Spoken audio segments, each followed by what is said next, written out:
Okay, we are going to call the Election Commission to order. The work session for the Election Commission. The time looks like it's 2:42. So I'm going to call is that a little louder? Call the commission to order. Barbara, do you want to take roll call so we know who's here? Certainly, Madam Chair. Patricia Abney. Here. Joyce Anderson. Here. Elaine Nelson. Here. Glennis Ireland. Yes. Yes. Cynthia Hawkins. Here. You have a quorum. All right, thank you, Madam Clerk. What we're going to do is, and then I would like to have the staff introduce themselves as well. Barbara Jones, Municipal Clerk. Okay. Erica McConnell, Deputy Clerk. All right. And then I think what we will do is we will have all of the election commissioners introduce themselves and give a little background. And then I think after that we will go ahead and ask who is in the audience here today. So we'll start first with the commission. So Pat, if you would like to give a little background about yourself. Just a moment, I'm going to give you the microphone. I'm a retired teacher, and I have worked elections for many years, and then I was appointed to this commission. All right, thank you, Pat. Elaine. I'm Elaine Nelson, and I'm a retired paralegal, and I have worked the elections, both state and municipal, since 2013. Thank you. I'm Glennis Ireland. I'm also a retired teacher. I've worked the elections since 1985.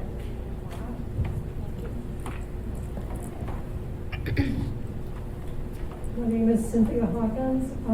I also have worked both state and municipal elections in the capacity of in individual precincts, as well as working with the absentee voting in both Muni and state elections. And when working with the election group here after we started doing mail-in voting, I was team lead for Dropbox, as well as training the ABC and managing that.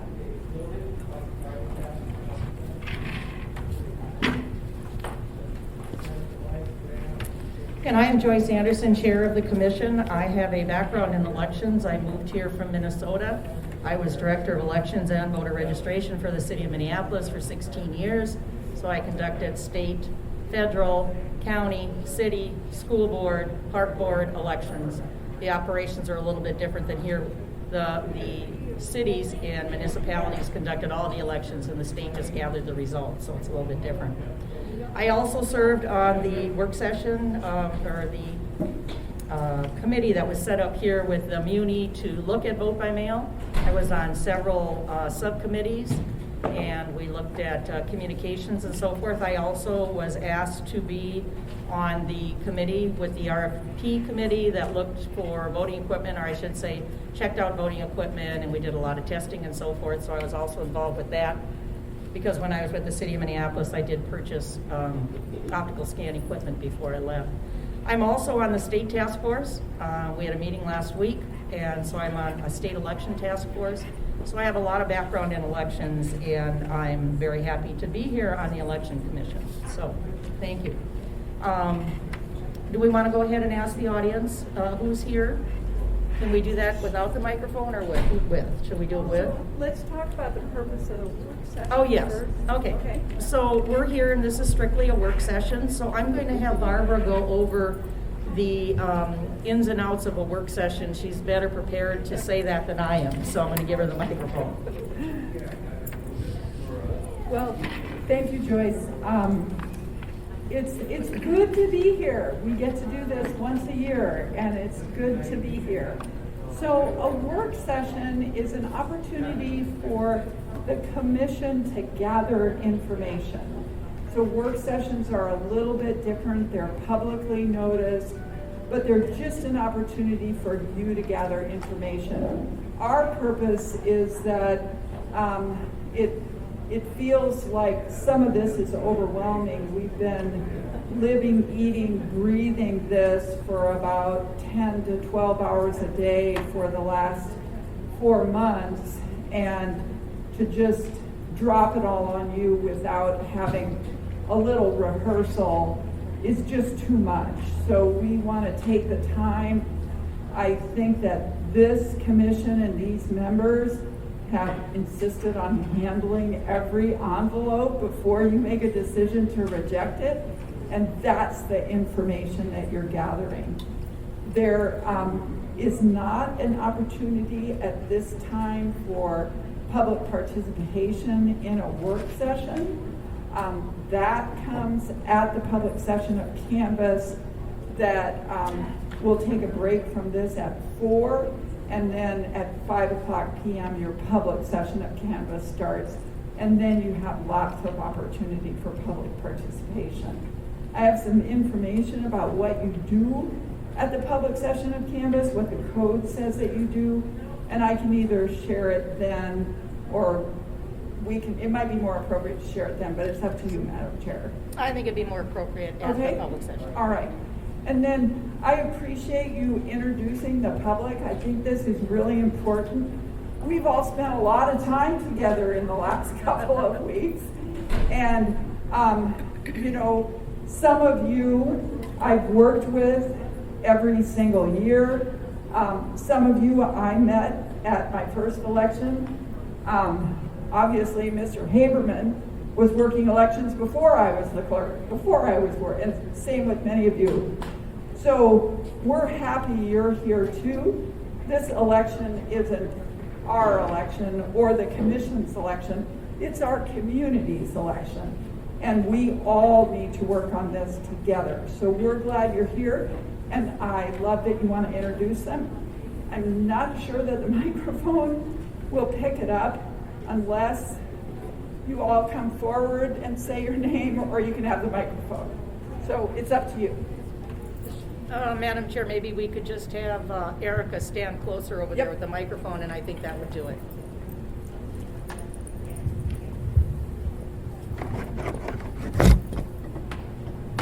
Okay, why don't we start with okay? Okay, I'm Bonnie Jack. I've been involved in politics for longer than I'm going to tell you. I'm a grandma, so that gives you some idea. And yes, I've worked elections for both the state and the city in all different kinds, everything except being a candidate.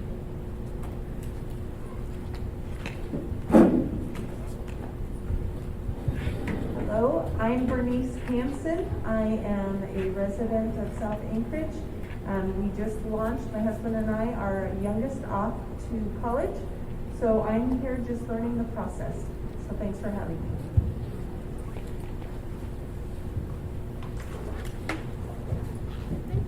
I knew that was going to happen. Jean Strong from Juliet. I'm just here to watch and learn.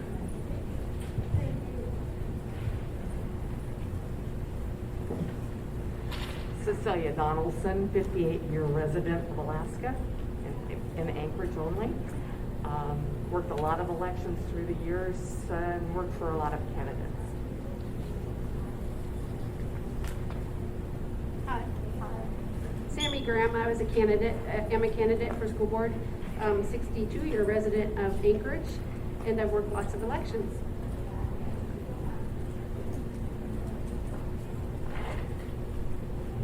Randy Riedrich. I worked my first election as a precinct poll person in 1972 in North Texas. I've been involved in the state elections activities as well as in the original group that created the by-mail process.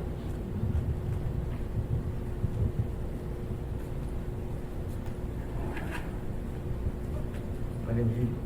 Can you hear me? My name is Eugene Carl Haberman. I'm known as self-appointed government watchdog. And a lot of meetings, and what served my interest years ago was the election of 2012, and I have been consistently monitoring elections since then, as well as other meetings locally and in the state. And I live in the Valley, but I'm known as following meetings, not just elections in Anchorage, but around the state and the borough. Thank you very much, and I wish you all the best.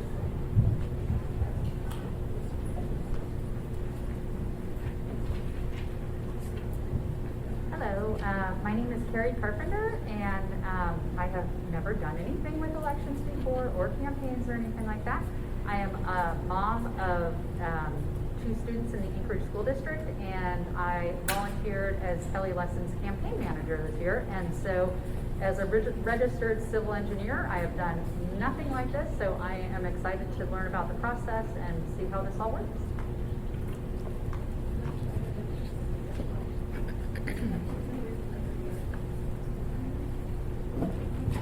Hi, my name is Catherine Pfeiffer. I was born and raised in Fairbanks.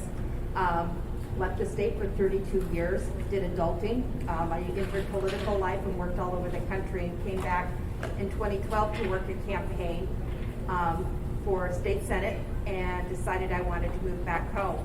I remained in political life, and I've worked a wide variety of races, both statewide as well as down ballot. And most recently, I was the campaign manager for Pat Higgins. Today, I'm helping out Kelly Lessons. Thank you.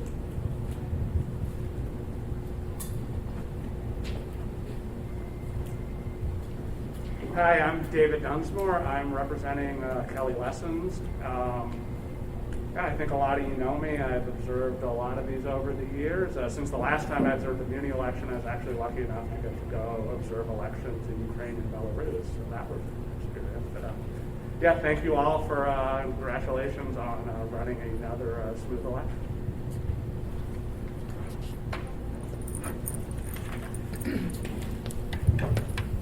Well, thank you all for introducing yourselves. I see we kind of have a variety of people, campaigns, non-campaigns, and excuse me, and just those interested. So I think we're going to go ahead and get started.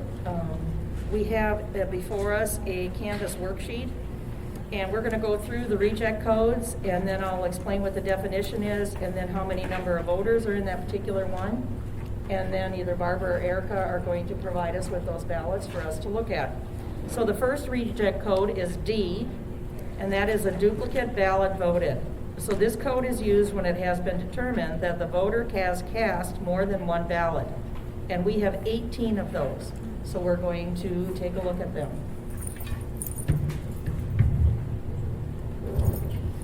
Madam Chair, I'm going to divide these into 2 different sections. So we have 4 duplicate ballots where it's not entirely clear that the same person voted both ballots. Okay. So what I have here is so just to be clear, the first ballot that we get from the voter, for the most part, that's the one that counts. And so we have the second ballot envelope. Mm-hmm. We have a picture of the first ballot envelope that was processed, and we have the reference signature for you to look at. Okay. So here is the second ballot envelope, the reference signatures, a picture of the first ballot envelope with the signature highlighted. So maybe I'll let you each start with one.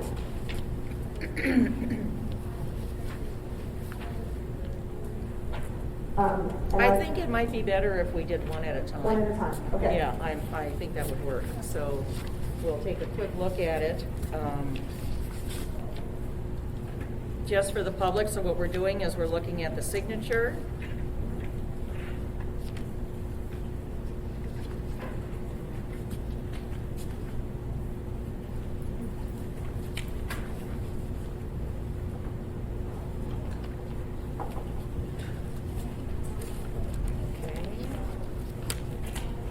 We're not going to be mentioning names or anything. I want to remind everybody, we're just looking at the ballot. I know that we've done that before, but I wanted to bring that up.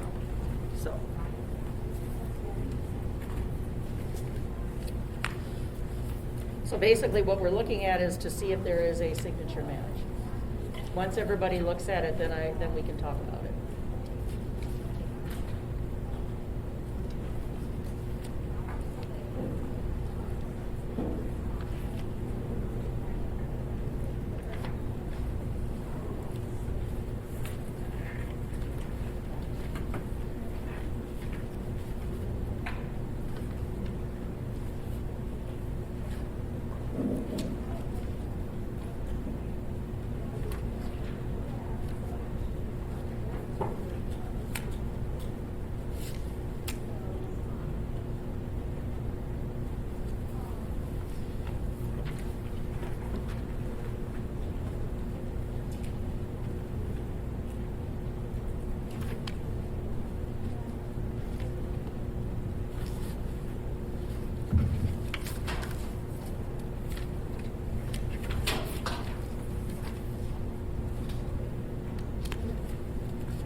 Giving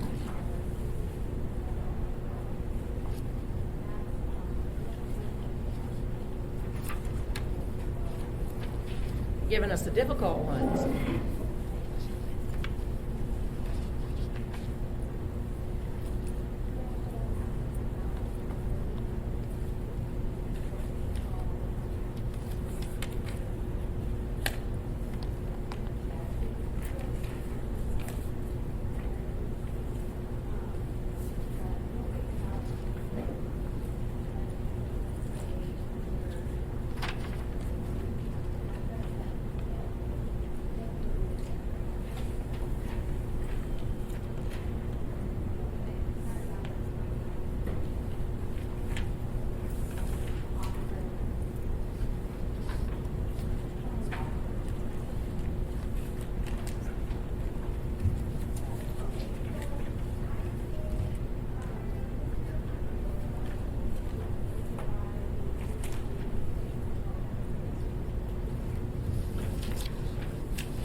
Madam Chair, shall I start on the next batch?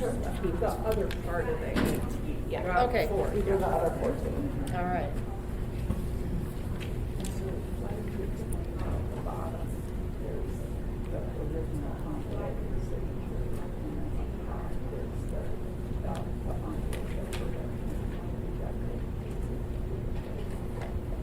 Okay, so on top is the second envelope. Then we have the reference signatures, a photograph or an image of the first envelope that was accepted. And so the top is the ballot envelope that is recommended to be rejected as the duplicate envelope.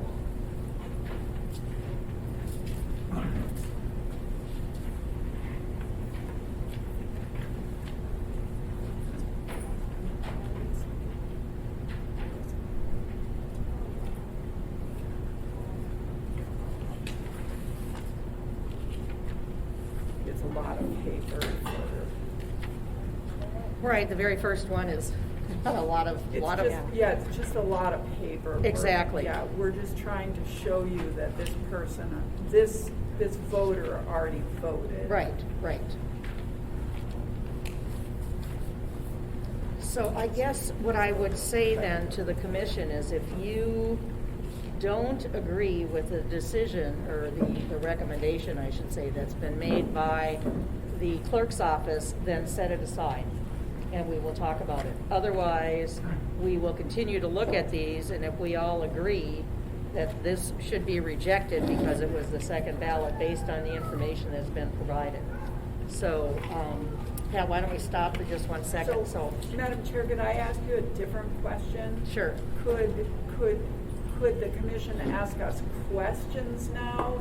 But if you don't agree with us, you should make that decision at the public session of Canvas. You can ask us questions now, but you shouldn't, I don't think you want to, this is for information gathering. Yes, Okay? yes. I'm just making a. Yes, and that's why I said I think we semantics. need to set it aside if we feel that everyone. We would prefer that you didn't do that. Okay. Because you get to do the same exact thing at the. Okay, so public this is session of just strictly Canvas. for information purposes? Correct. Okay, And questions. okay.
based on what Barbara said, if any of you have any questions, let me know, and then we will go ahead and ask Barbara.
Okay, Barbara, I do have a question about this one. So I see that at one point she signed with her given name, and one point she signed with what you would call your name you use all the time, which is a shortened version of it. Okay. And that's okay? Yes, it is. Okay, just wanted to double check. Yep. I mean, I'm pretty sure it was, but. Yep. Okay.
Are you ready? Oh, not quite. Not quite.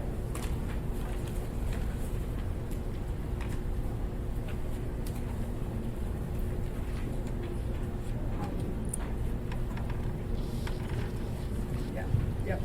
Good.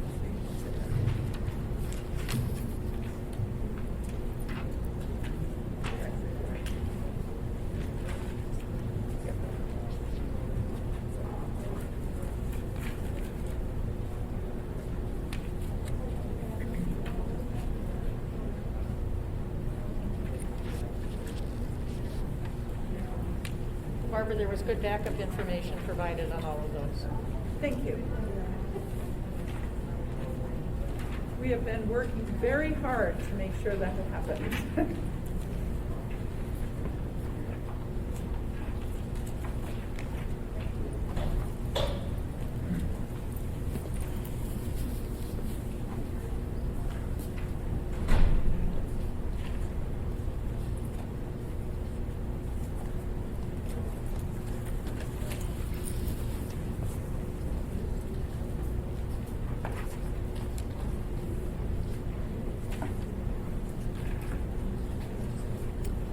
Barbara, I think I will wait until the actual canvas meeting to explain what goes on with people who have submitted to ballots. I think that's a great idea. Okay.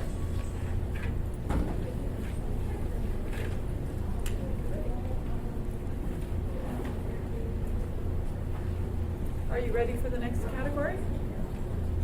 Cindy has Okay. one left, and then we're good.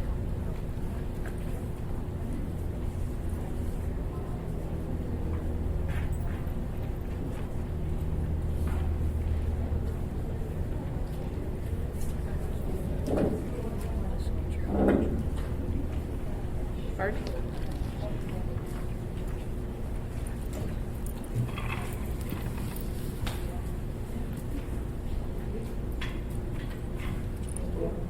Madam Chair, the next category that we have ballots or envelopes is E, ballot material returned empty or containing other material. We have two of these.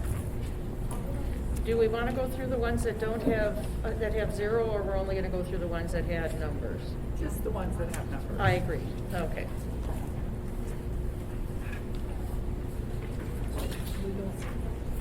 So we're going to go through E, which are, there are two of them. And I will repeat what Erica said, the voter's ballot envelope does not contain a voted ballot or sometimes contains other materials. I know that has happened. So.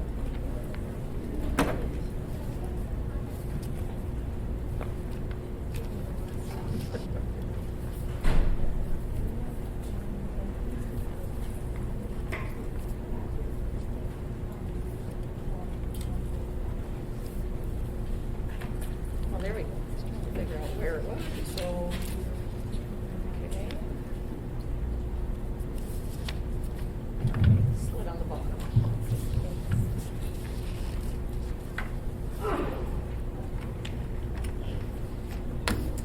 It's really nice that the envelopes have a hole that goes through so you can see that there's nothing in there. One did have a secrecy sleeve in it, but the other one definitely you could see there was nothing.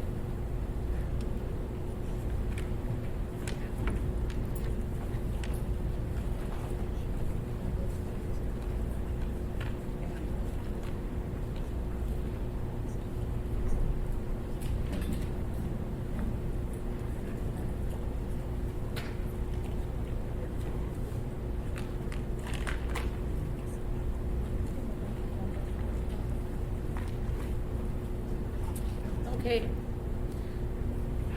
So the next one is E1, ballot returned without the return envelope and unable to identify the voter. So for the commissioners, and those who are here, you need to sign the back of your envelope, and we need to know, you know, who you are. So if it came without an envelope, we have no idea who voted that ballot. So my question is, were these in the drop boxes then? Madam Chair, the majority of these did come in through drop boxes. They Okay. either came with nothing other than the ballot or in a secrecy sleeve with no identifying information. Okay, thank you. There were 29. 29. Okay, Barbara, if you would like to add something? Sure. You know, we know that some people don't like to have their signature on the outside of the envelope, and we want to make sure that you know that people can return their ballot and envelope in any way they want. They can put their voted ballot envelope with their signature in a bigger envelope. They can put their whole families in a set of manila envelopes. They can FedEx it to us. So people can do anything they want if they don't want that signature on the outside of that envelope. But for all of you that have worked elections, that envelope is how we mark them off the register. And if you can't mark them off the register, we don't know if this was a voter or someone who just obtained a ballot. And you can't put a ballot through an ActiVote machine or however you vote without getting checked off the register. So because they're not on the register, we can't count these ballots. And Barbara, I want to add, if you said that I didn't hear it, not only that, you can put your ballot into a drop box and then no one sees your signature other than when it comes in here. So I wanted to add that too.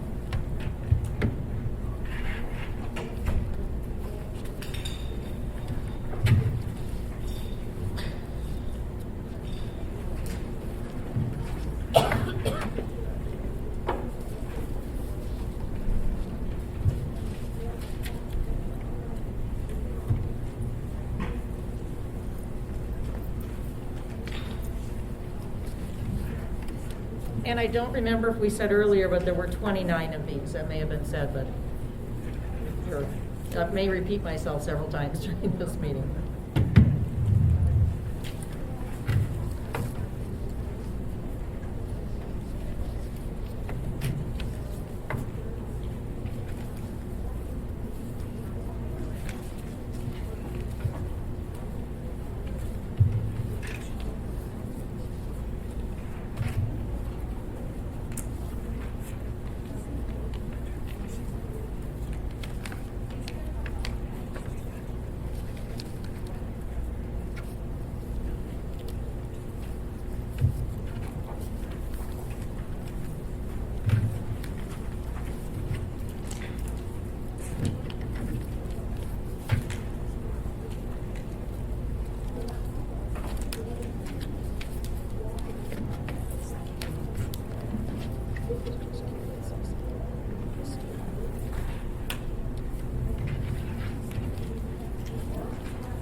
It's interesting to know, Barbara, as well, that quite a few of them did not even remove the stub on the top.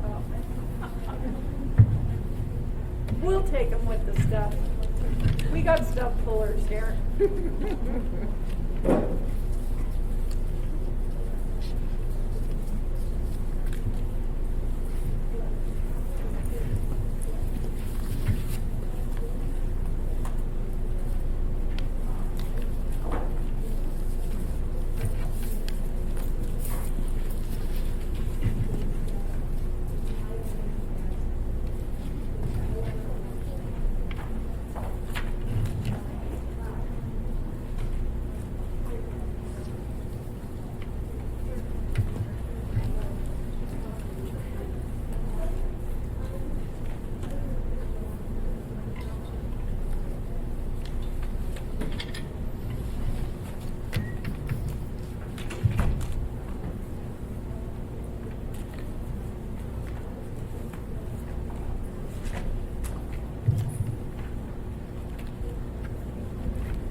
Just an interesting fact, which I'm always into, is I have noticed that there are a couple that came in and the secretly did take the I voted sticker.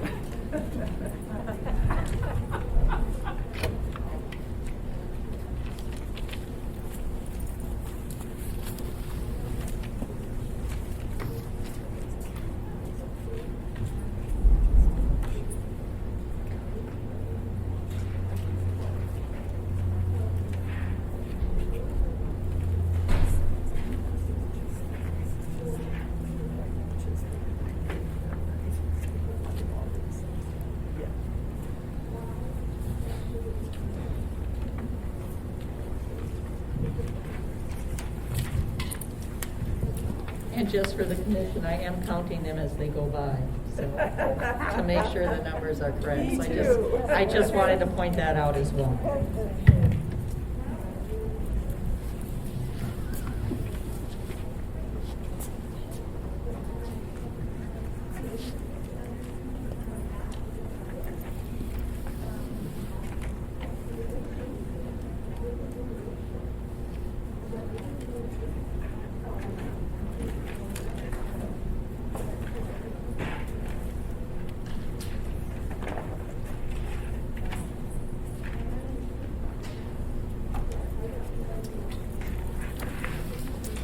Okay, I think the commission is done with that. The next recheck code that we have is G.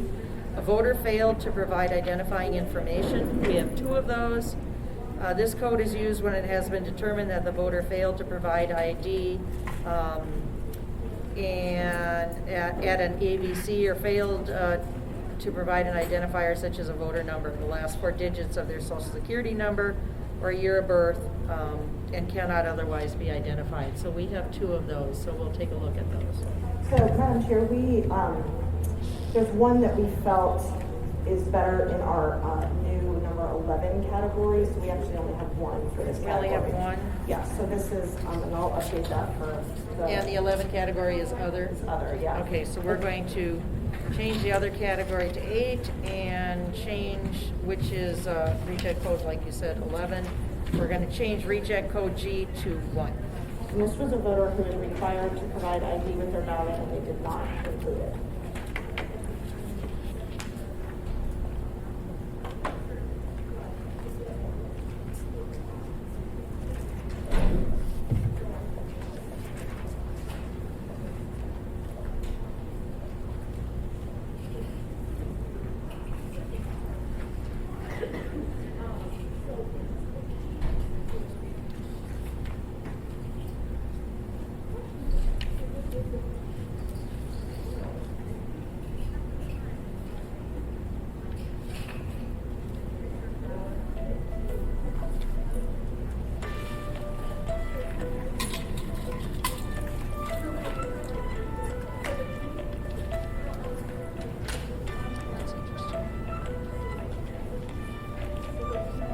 Looks like they started to.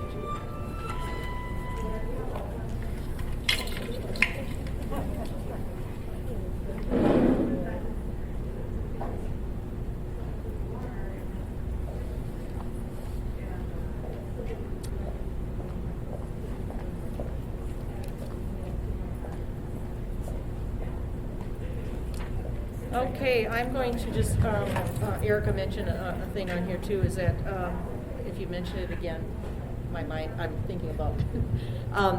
A letter was sent on April 7th to this individual telling them that there was no identification on here, so the voter did have a chance to correct the information on here so that the ballot would be accepted, and there was no response. Madam Chair, they have until 4:30 today. 4:30, okay.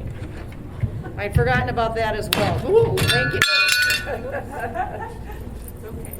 Did everybody wake up? No. Okay, so,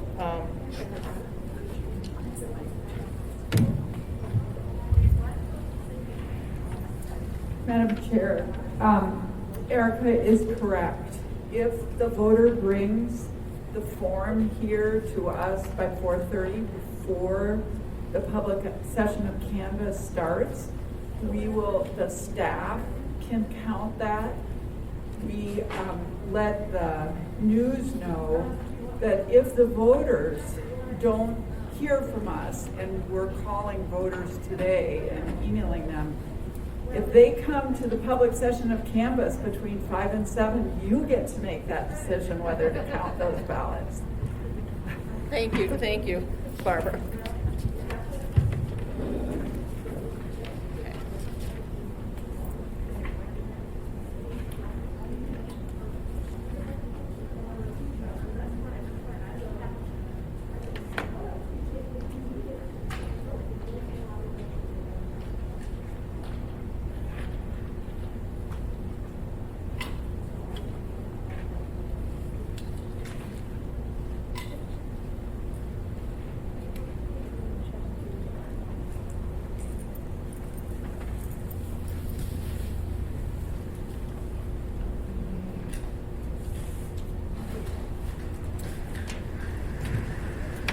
Okay, we are going to move on to page 2, reject code M, which is multiple ballots in one envelope. This code is used if there was more than one ballot in the voter's envelope, and to the extent possible, the voter and other household members, if obvious, were provided replacement ballots. So if there's 2 ballots in one envelope, we don't know which ballot belongs to the person who actually signed the envelope and voted. So it has to be rejected because there's no identification on there as to which one is which. And so we had 2 of those. Madam Chair, unfortunately, these were not discovered until after the envelopes had been removed from the envelope opening table, so we were unable to determine who they came from, and thus we couldn't count either of them. Okay.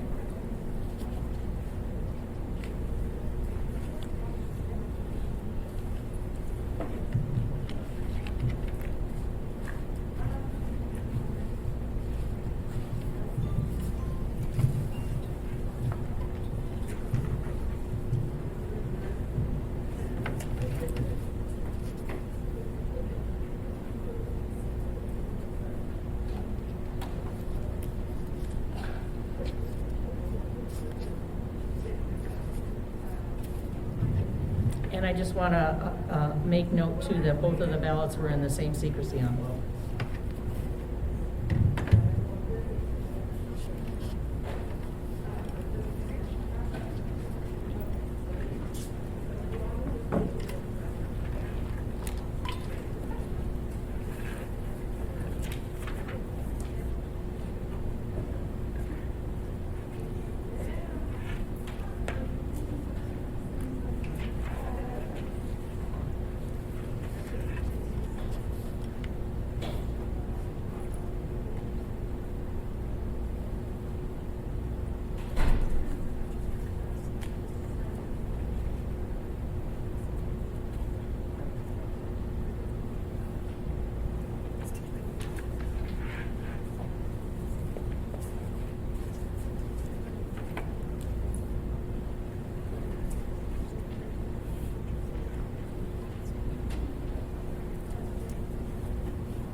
Okay.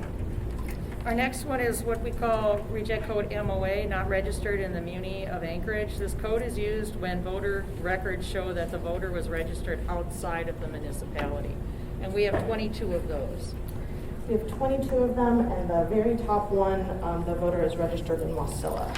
Okay.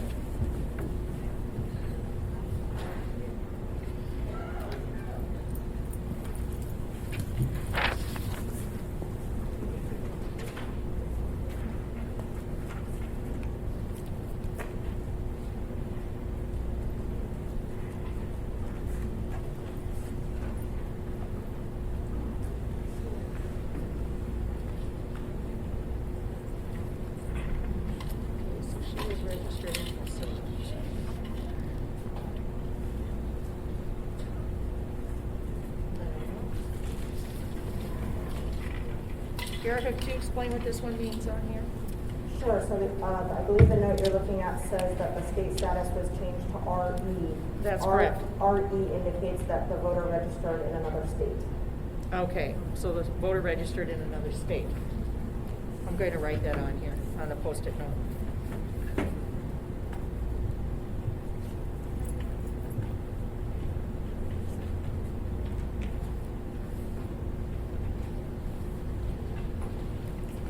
There we go.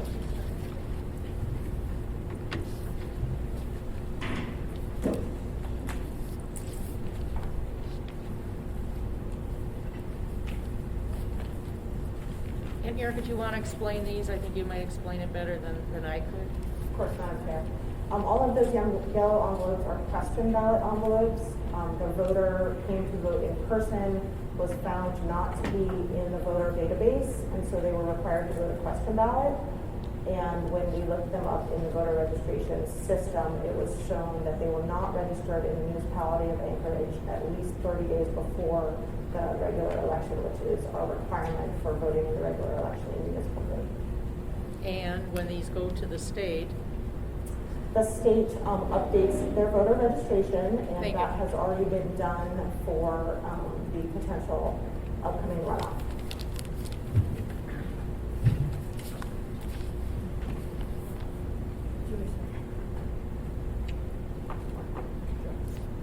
Should I have a question?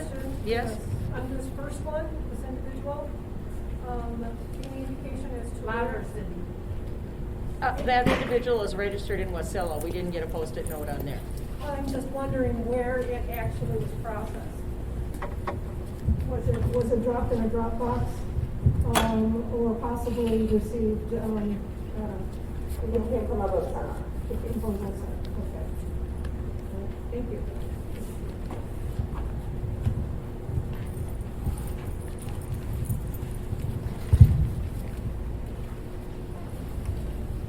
So my question, Barbara, is since I'm not quite sure for the runoff, will these individuals be registered? If you could address that. Sure. So we put in a call to our friends at the State of Alaska Division of Elections and said, if we get these floppies to you right now, so the top page is called floppy, if we get these floppies to you right now, will you get them registered for the runoff? And they said yes, and we know that the state has already done it. We've been looking in the voter registration database, and these have all been updated. Do you know how many total we provided them? But there was over 100, easily over 100 updates, and they've already completed it. So the one issue that we're working on is for the runoff, it's kind of complicated, but we're only pulling one data file from the state, and it was already pulled. So these voters are going to get it. These voters won't, because they're not registered, right? They're not registered in the MOA, so they're not going to get a ballot from our printer. But if you had changed addresses, you would get the ballot from the old address. But we're going to void those and issue new ballots the same day from here. We saved a copy of all of these question ballots and all of the voter updates. Okay. So we're going to get people the ballot at the right address. Okay. Or there's not enough time for people to vote in the runoff to make them call us to get a replacement ballot. So we're doing it ahead of time. Thank you. You bet.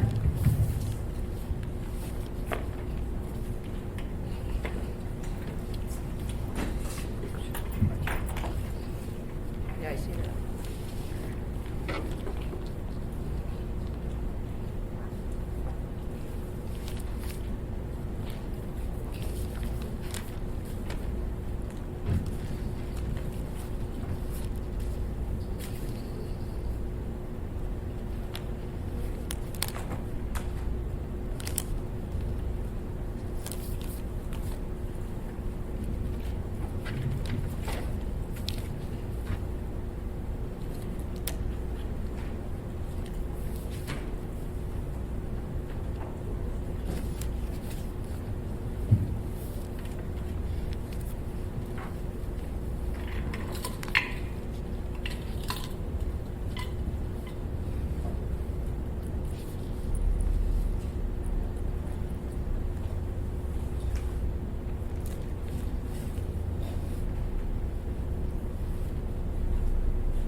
So it looks like we are done with recheck code MOA. We are now on recheck code R, which is the voter returned the ballot envelope and asked to be removed from the voter rolls. And I know this has happened in years past, and there are individuals who no longer want to, or maybe never wanted to be on the voting rolls. So we'll take a look at those. There are 8 of them. Madam Chair, these are situations where the voter has indicated that they no longer live in Alaska. We Okay. take photocopies of these and we pass those on to the state Okay. of Alaska. Okay. And then are there some as well as what I was talking about where they no longer want to be registered? Well, nobody has specifically actually said, please remove me from the roll. But Okay. they've indicated they've moved out of state, so we let the state of Alaska determine how to proceed with those. Okay.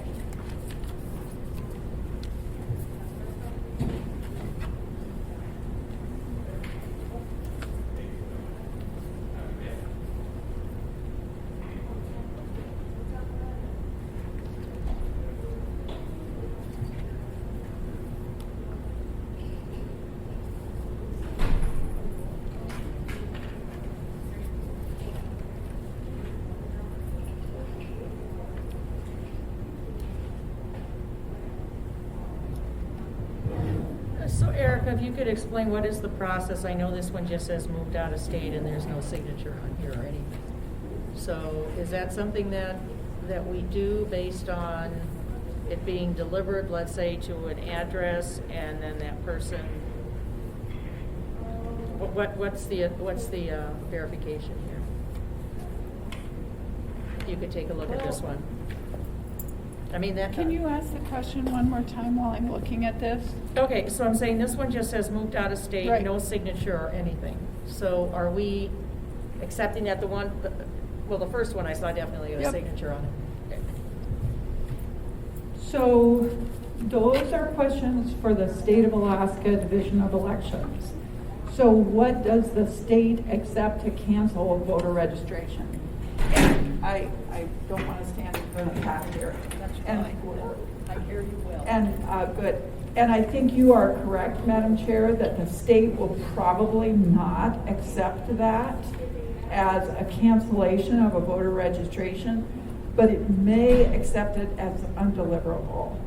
So remember, we have been asking the public to assist us with cleaning up the voter registration database, and we've asked the public to return those moved out of state, does not live here, undeliverable.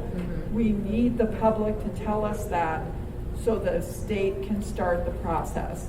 I anticipate that the state will contact that voter and say, hey, we think you've moved out of state, is this true? But that's for the state to do. Okay, thank you.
All right, thank you, Commissioner. The next region code is T, voter registered too late. This code is used if the voter registered or updated his or her registration after the 30-day cutoff before the election. And we have 14 of those. Madam Chair, similar to the MOA code, these individuals were not in the voter registration database when they came to a vote center to vote. So they voted a question ballot. We determined that they were not registered to vote within 30 days of the election, but now they are registered to vote by the fact that they voted this question ballot, and they will all be mailed ballots for the runoff election.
Madam Chair? Yes? Question? One here that indicated they had moved from location. I'm not sure if it was actually Anchorage. And they just were not registered even at that time, I'm assuming because of the designated code. You can probably, there's a couple of ways that you can tell what happened here. So, you can see there was no. Barbara? Oh, okay. This is the one right there. That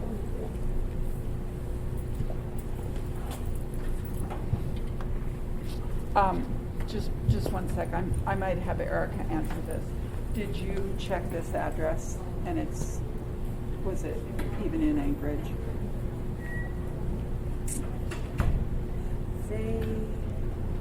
I think they had registered like at the end of March and then moved.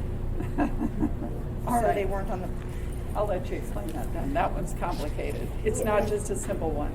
Yeah, my recollection is that they had registered at this the former address within the last 30 days and then moved and voted the question ballot, which updated this address, but they had not been registered. Twice, but it was.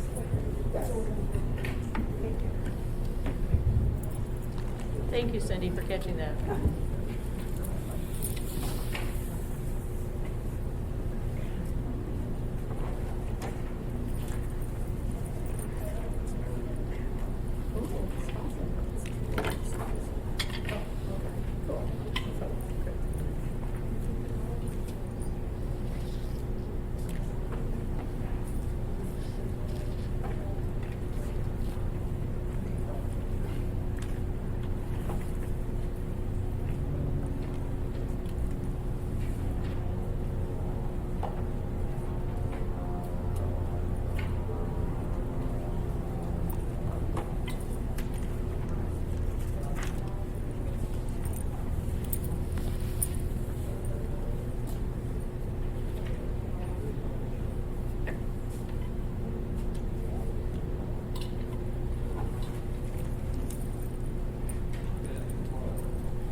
Okay, the next reject code is V, ballot received too late.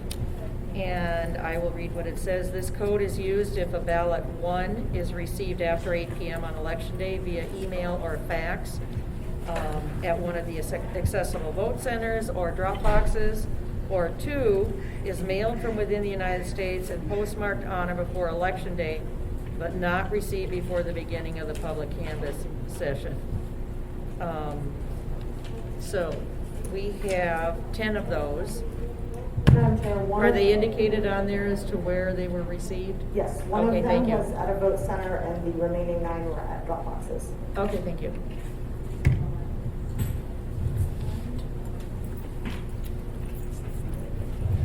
Go ahead, Barbara. So, as you know, the drop boxes are locked at 8 o'clock, so how could we have drop ballots received at drop boxes after 8? So there's 2 ways that happened. Number 1, the workers were closing the drop box and people showed up and wanted to give them their ballot. So our workers have a card and the card says the drop box is closed, but you can postmark your ballot today. We don't tell people to go to the post office or that the post office closes at 11 because the post office used to close at 12 and before that it was open all night. So we don't want to make a mistake and mislead somebody, but we do let them know that they can get it postmarked. And remember that people that are in line also get to put their ballot in the drop box. So we have a worker that gives the last car in line card, just as if you were at a polling location and it was the last voter in line. And so these people were not in line at the drop boxes. So that's one part of them. The other thing that happened with some of these, we heard from people that there were ballots on top of drop boxes and that people had tried to, I got a call at 7:15 in the morning the day after the election that someone said an envelope was sticking out of the door at City Hall. So we had workers go out that early that morning and check all of the drop boxes. So we got some more that were laying on top or jammed in the box. Oh my goodness.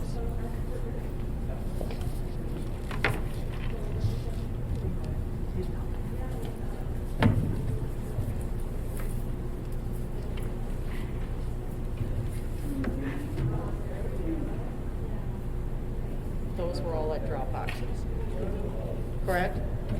Okay.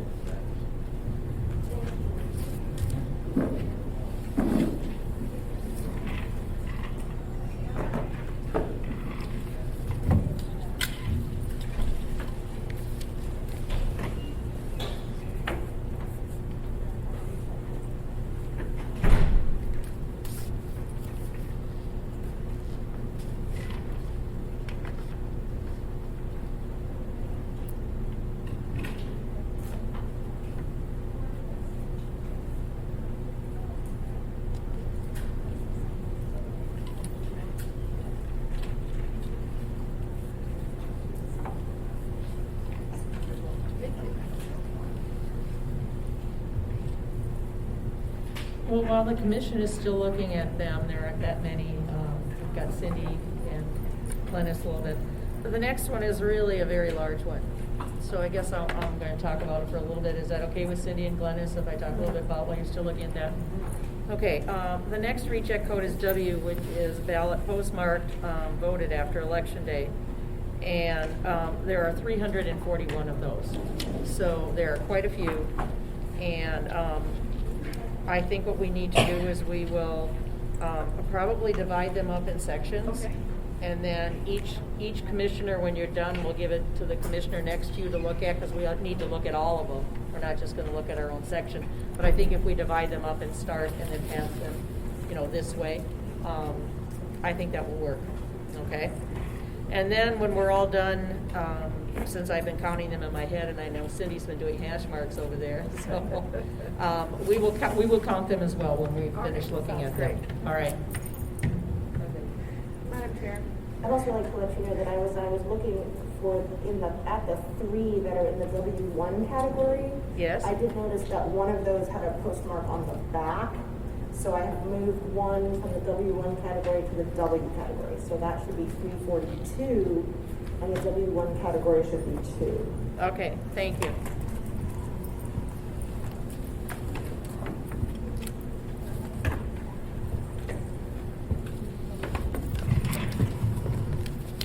All right.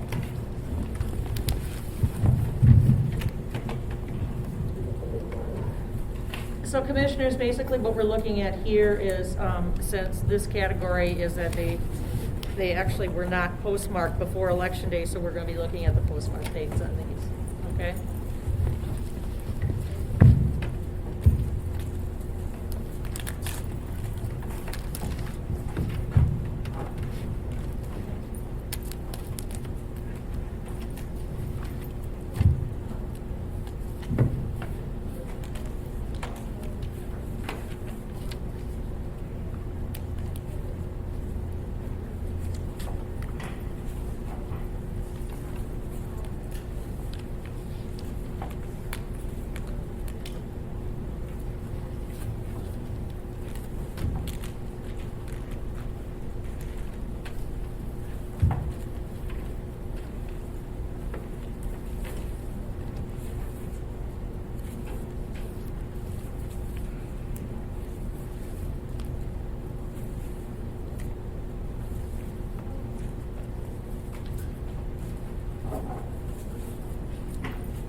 You know, commissioners, I think the better thing to do for a total would be when you're done with your first stack, count how many are in there, and then we'll keep track of it from there as we. Let me get you some stickies. There's some right there.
Oh, did I not?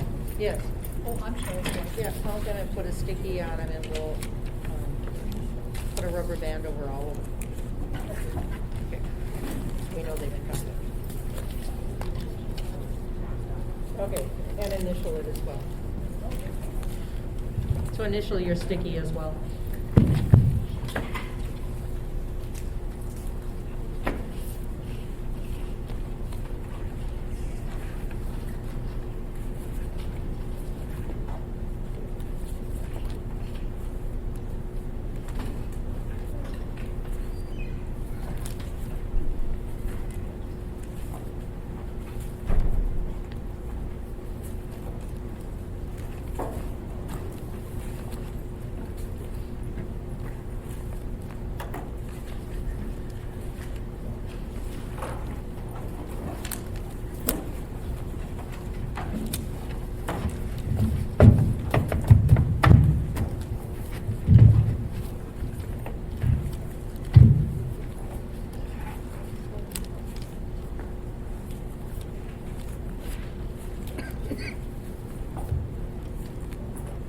Excuse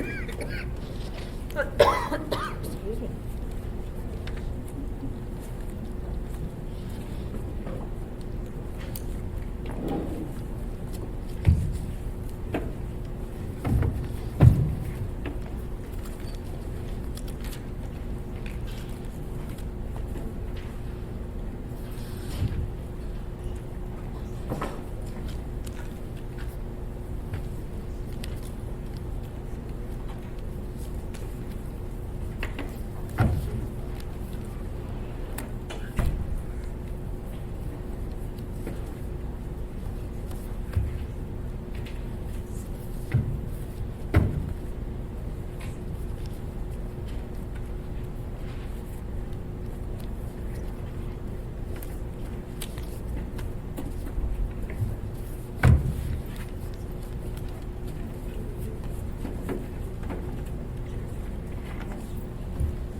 Okay, I do want to mention it is 4 o'clock. The work session was supposed to be from 2 to 4. I know we started late. So I am going to extend the work session to at least 4:30. And we'll see if we finish by then. And if not, we will extend it again because we need to get this done before the actual canvas meeting. Thank you.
Yeah, I see your signature.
Yeah. Should be 70. Oh, no, it is a 5. I'm sorry.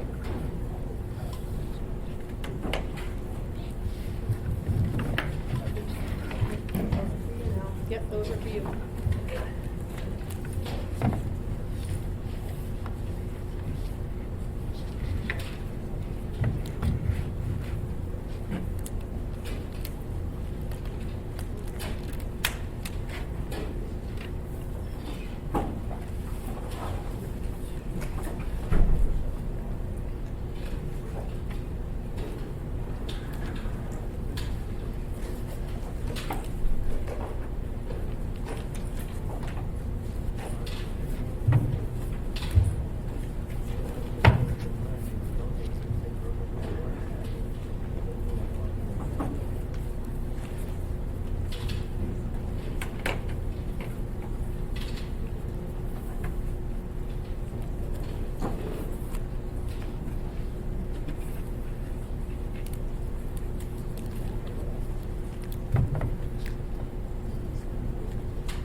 So that needs to here, why don't you give me that?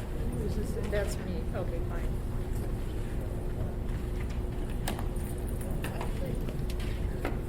Okay.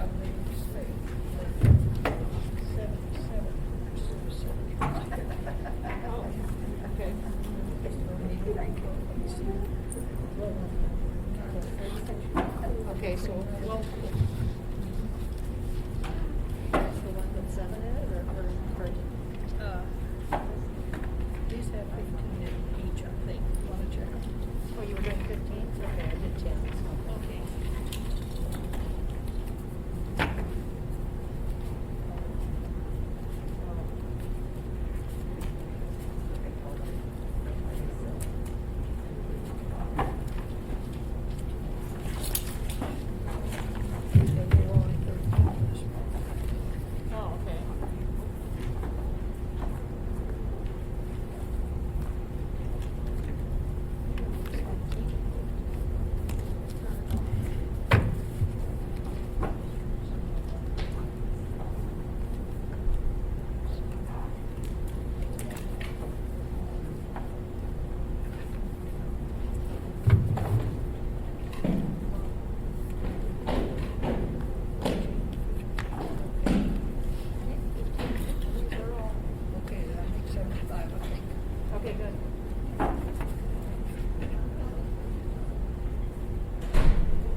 Yeah.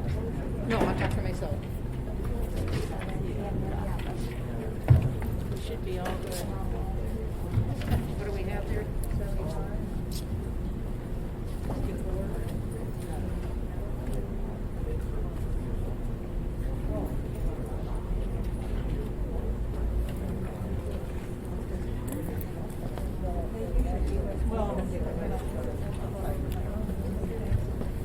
Okay, and what do we have on the others? We have 75. Okay.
I can't do it in my head.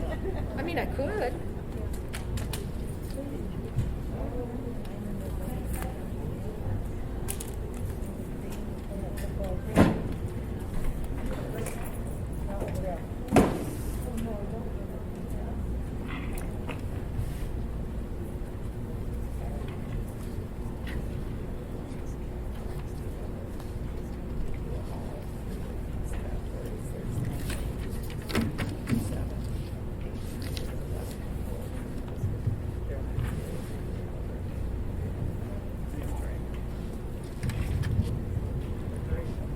we're good. That was a big one. We need to now go to W1 where it says no postmark but received after election day. So,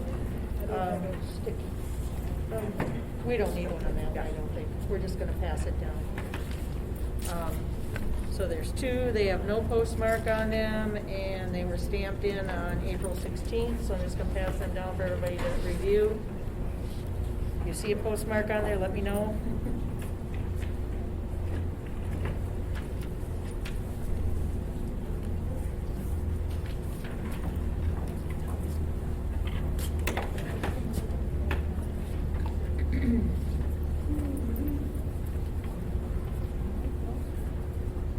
Yep, but we did receive them.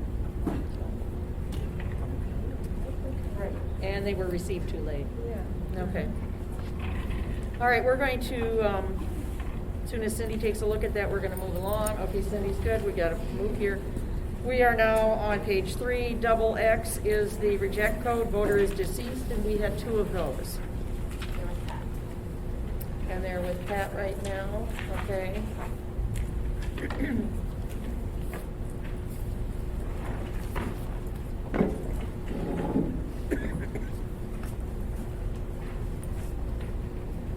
Okay, this is gonna be similar to the ones that moved out of state. I'm assuming they're gonna go to the state where it says deceased on here. Okay, there we go. There's 2 of them. And then, Madam Chair, for failure to sign and no sig match and no referencing, I think we should skip those for now, and you can address those at the public session at Canvas. Because otherwise, we're not going to finish. Right, which ones were they now? The Z, Z1, and Z2. Sounds good. Okay, let's turn to page 4. We have 2, it's reject code 9, which is power of attorney, ballot voted by power of attorney. We have 2 of those. And Barbara, if you could explain the situation with power of attorney. Yes, Madam Chair, I will. You have one at the bottom, ballot voted by someone other than voter. At the bottom of page 3, there's 1. Oh, I'm sorry, I missed that one. So I'll have Erica start that one, and then I will explain power of attorney. Okay.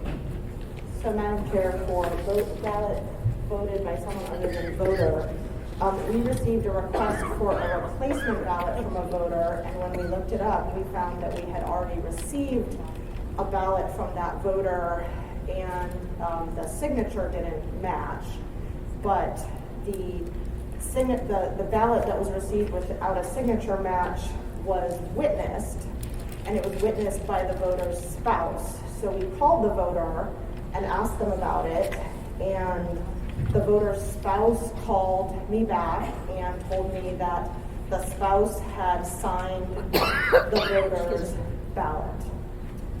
So the spouse confessed to signing the spouse's ballot. We did issue a replacement ballot to the spouse B after spouse A confessed to signing spouse B's ballot, but there's no way you can really tell what's going on the envelope.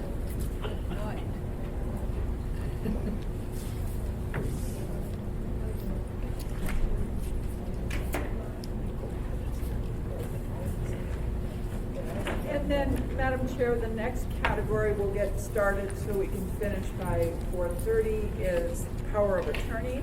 And you asked me to explain that. And there are,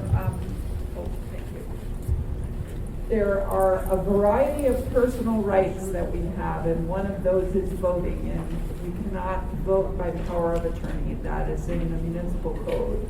And there might be a corresponding item in state law. You can register someone to vote, I believe, and you can definitely request a temporary ballot to be sent to a voter by power of attorney, but you can't vote. And that's what happened in these circumstances. So we believe that the code indicates they should be rejected, and that's what we're recommending.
Okay, Commissioners, the next reject code is 10, which means that the voter appeared to have voted and returned a previous year's ballot package.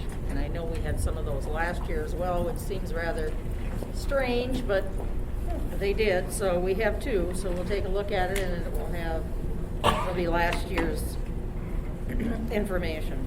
Madam Chair, this year we actually did open them to check that it wasn't this year's ballot in last year's envelope, and we confirmed that both ballots were last year's ballots. Very good. Thank you.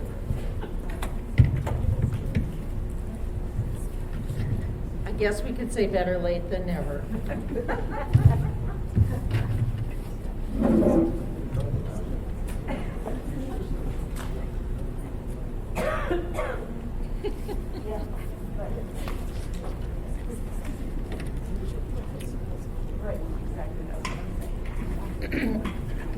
It's very obvious on the front of the envelope that it says return on April, whatever the date was, 2020, so very obvious.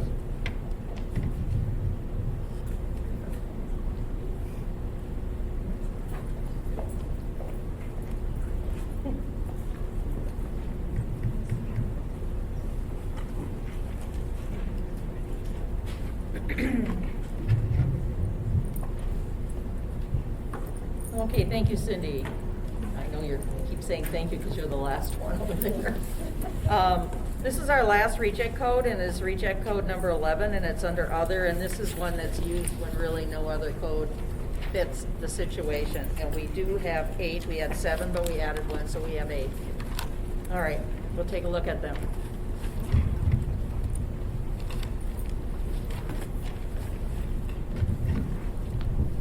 Madam Chair, for this category, the other category, the reason is on the outside of the envelope, what's going on. They're somewhat all different, some are the same, but if you just want to look at them and see the explanation, if you have any questions, you can let us know. All right.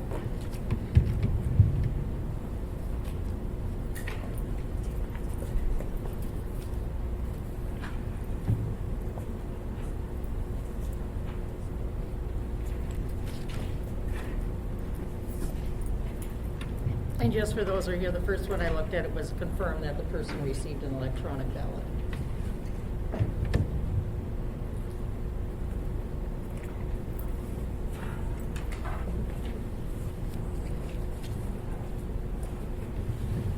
And this is the same situation.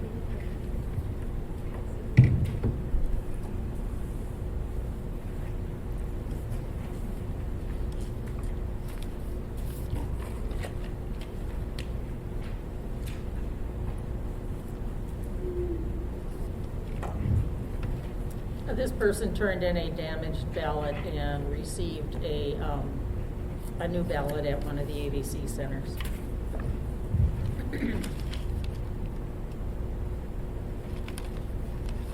And this one is the same situation. Voted at an ABC and turned in their ballot.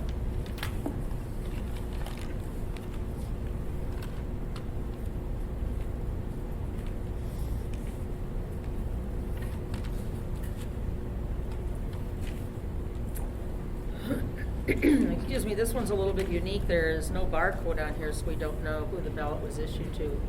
There's evidently an error that happened. And the signature is one that is unreadable. So this one is being rejected because we don't know who the voter is.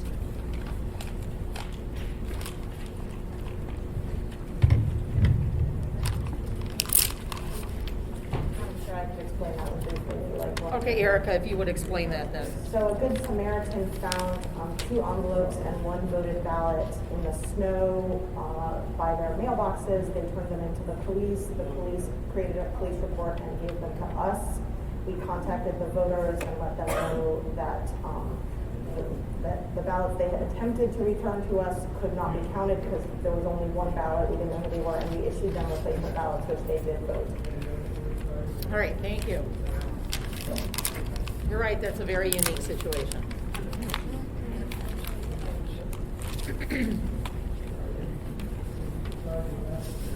This was a situation of a voter who seemed to have multiple names, multiple birthdays, multiple social security numbers. We couldn't really determine who the voter was. Okay, another interesting situation.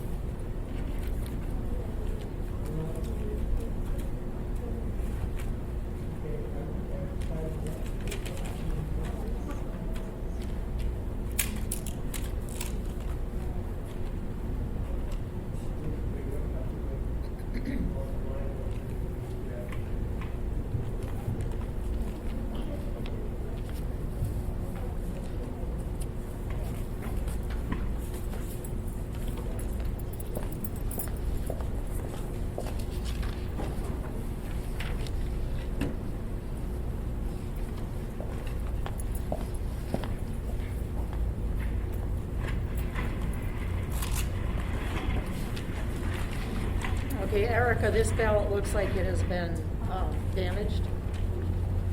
Madam Chair, I don't know a lot about that situation because I don't know how that came to us.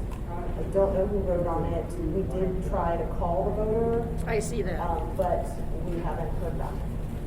Okay.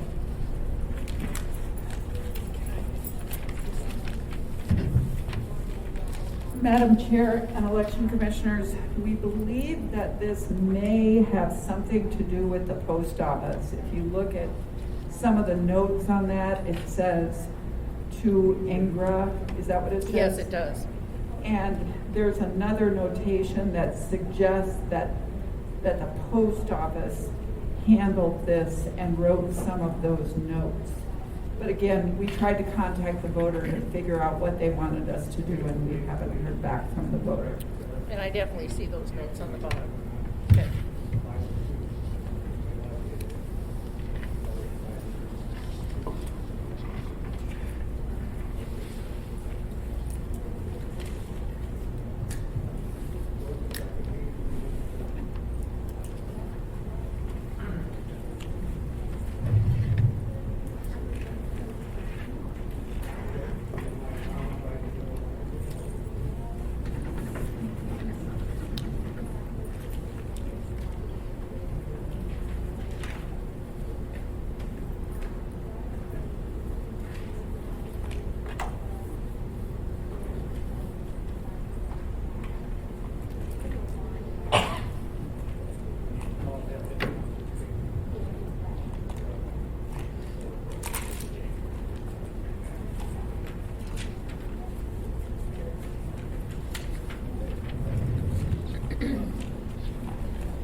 Question? Yes? The one that had the 2 envelopes, you might have said that I misunderstood. It's 2 envelopes, 1 ballot. That's why it's only counted as 1 ballot. You need to explain that. So, actually, we need to put a number in this thing. I mean, I think you could count that as 2. I think we had missed that last one coming to you, so I think this should really be 9. It should be 9? Yeah, yeah. Thank you, Cindy.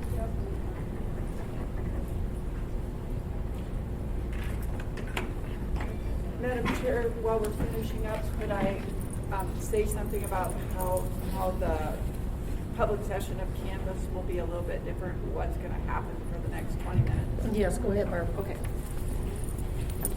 So, we do this little rehearsal because we need this little rehearsal, so we need it too, so thank you. So now Erica is gonna go and fix the reports because she told you some pluses and minuses. So she's gonna go fix it, and then we're gonna do this all again. The one difference that at the public session of Canvas, I know, Madam Chair, you asked me to read the role of the commission into the record at the beginning. And then also we discussed the role of the observers. And so we're gonna also read that into the record. And then we're gonna set up another table over here that'll be 6 feet from Commissioner Hawkins. And then the observer, registered observers, one observer for each candidate or organization will be able to sit at the table and review the envelopes after Commissioner Hawkins is done. We'll have some extra challenge forms there, and then the observers can lodge a challenge for any of those envelopes if they so choose. Okay. Was there anything else that we discussed, Madam Chair, that would be different for the public session of Canvas? I don't think so. All right? Thank you.